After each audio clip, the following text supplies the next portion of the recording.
महाराष्ट्र शासनाच्या अधीनस्थ असलेल्या आयुक्त मृद व जलसंधारण विभाग छत्रपती संभाजीनगर यांच्या अधिपत्याखालील जलसंधारण व जिल्हा परिषद यंत्रणेमधील जलसंधारण अधिकारी स्थापत्य पदाच्या एकूण 670 जागा भरण्यासाठी पदांनुसार पात्रताधारक उमेदवारांकडून ऑनलाईन पद्धतीने अर्ज मागविण्यात येत आहेत। अधिकारी पदांच्या एकूण 670 जागा। जलसंधारण अधिकारी स्थापत्य पदाच्या जागा। शैक्षणिक पात्रता जलसंधारण अधिकारी स्थापत्य करिता उमेदवाराने 3 वर्ष कालावधीची स्थापत्य अभियांत्रिकी मधील पदविका किंवा पदवी किंवा त्यास समकक्ष अर्हता धारण केलेली असावी।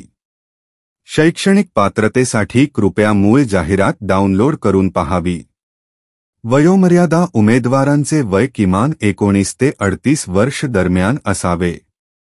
मागासवर्गीय दिव्यांग पात्र खेळाडू अनाथ उमेदवारांसाठी कमाल वयोमर्यादा 43 वर्ष, दिव्यांग उमेदवारांसाठी 45 वर्षांपर्यंत सवलत आहे।